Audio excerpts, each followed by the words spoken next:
બે એક દિવસ પહેલા જુનાગઢ તાલુકા પોલીસ સ્ટેશન ખાતે જે પોલીસ સ્ટેશનમાં જીઆઈડીસી વિસ્તાર આવેલો છે, જીઆઈડીસી વિસ્તારના વેપારીઓ પીએસટી પાસે આવેલ અને રજૂઆત કરેલ કે અમુક વ્યક્તિઓ અલગ અલગ જીઆઈડીસીના કારખાનાઓમાં ફરી રહી છે અને પોતે જીપીસીબીના અધિકારીઓની છે એવી ઓળખ આપે છે અને સાથે પ્રેસ મીડિયાવાળા પણ છે અને તમે જે આ પાણી છોડો છો એ પાણી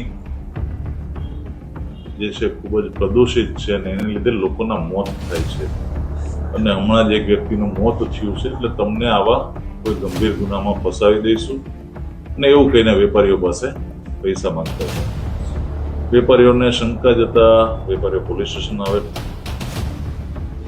તાલુકા પીઆઈ એમની ફરિયાદ જે કંઈ છે એ બધી તપાસ કરતા, એમની વિગતની ચકાસણી કરતા છેલ્લા 10-15 દિવસમાં આવા એક કરતા વધારે બનાવ ધ્યાનમાં આવેલ. એમાં જે 6/8/2026 રોજ એક આ જ રીતના વેપારી હતા, એમની પાસેથી આવી જ રીતના આ ટોળકીએ 21,000 રૂપિયા પડાવેલ, જેથી એમની ફરિયાદ નોંધી ગુનો દાખલ કરી અને જે આ ગુનામાં સંડોવાયેલા છે એ કુલ 5 ઇસમો પૈકી 3 ઇસમોની પોલીસે ધરપકડ કરી છે અને 2 ઇસમો છે, 2 ઇસમોની અત્યારે પોલીસ તપાસ કરી રહી છે. એક છે અજય જયસિંહભાઈ જાદવ, જે જેતપુરનો છે. બીજો છે હેમંત બટુક શેખવા, એ પણ જેતપુરનો છે. વિજય બહાદુર રામગરીબ વર્મા, એ પણ જેતપુરનો છે. અને અન્ય 2 જે આઈડેન્ટિફાય થયા છે, એક વિવેક મહેતા જુનાગઢ અને રાકેશ પીઠડિયા જેતપુરના છે. આ લોકોએ છેલ્લા અઠવાડિયે 10 દિવસ 15 દિવસમાં એ ડિવિઝન પોલીસ સ્ટેશન વિસ્તારમાં અલગ અલગ જગ્યાએ 30 સાથે એક 5,000 આ રીતના પડાવેલા છે, એક 5/8/10,000 રૂપિયા છે અને એક 15,000 રૂપિયાનો પણ એ લોકોએ આ રીતના બળજબરીપૂર્વક કઢાવી લીધેલા છે. વેપારીઓને ધાક ધમકી આપી, ખોટો ભય બતાવી અને એક જે છે કે આ પ્રયત્ન કરવા ગયા અને વેપારીઓને ખબર પડી ગઈ, વેપારીઓ પોલીસ સ્ટેશન આવ્યા. પોલીસે તાત્કાલિક ગંભીરતાને ધ્યાને લઈ ગુનો દાખલ કરી અને રાતોરાત આ 3 આરોપીઓને પકડી લીધા છે. 2 આરોપીઓ જે છે એની પાછળ પોલીસ છે વહેલી તકે પકડાઈ જશે. સર, આ લોકોની મુખ્ય મોડસ ઓપરેન્ડી શું હતી?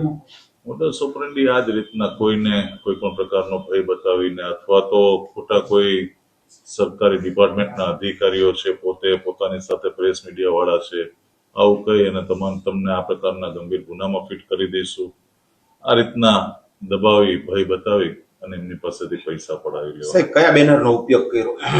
બેનર અત્યારે પોલીસ ચકાસી રહી છે. અલગ અલગ કોઈ પણ પ્રકારના જે ગ્રાફિક્સ સાથે એક વ્યક્તિ સંકળાયેલો છે, એટલે પોલીસ એ દિશામાં વધારે તપાસ કરી રહી છે.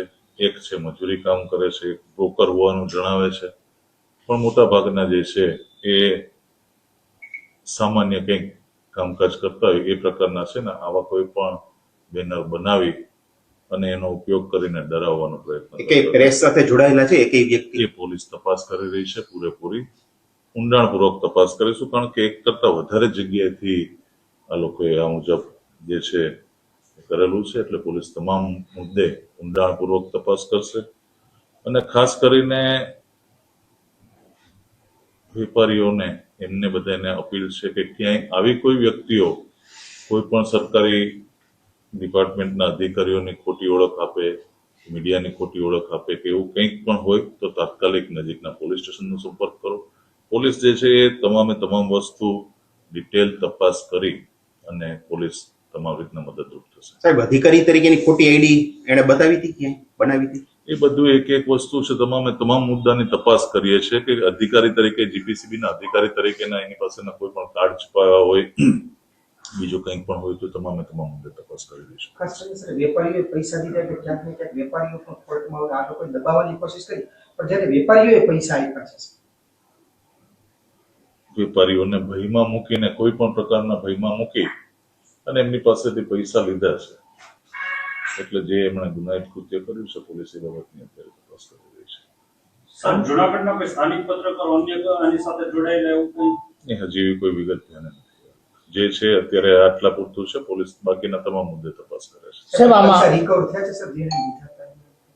પોલીસ કરી રહી છે, બધી તમામ કાર્યવાહી કરી રહી છે. બીજા કઈ ડોક્યુમેન્ટ સાહેબ એની એ જે તપાસમાં આગળ વિગતો ખુલતી જશે આપને તમામ વિગતો દેવા સાહેબ આ પાંચેયની ગુનાહિત પ્રવૃત્તિ કયા અગાઉની કઈ એ પણ અત્યારે પોલીસ ડિટેલ તપાસ કરી રહી છે. અગાઉ ક્યાંય કોઈ ગુનામાં સંડોવાયેલા છે કે કેમ, અત્યારે પ્રાથમિક દ્રષ્ટિએ આટલો જે કંઈ છે અમારી પાસે આટલી વિગતો ધ્યાનમાં આવેલી છે. ગુજરાતભરના તાજા સમાચાર મેળવવા માટે અમારી ગુજરાત નેશનલ ટીવી ન્યૂઝને સબસ્ક્રાઇબ કરો, બેલ આઇકોન પર ક્લિક કરો.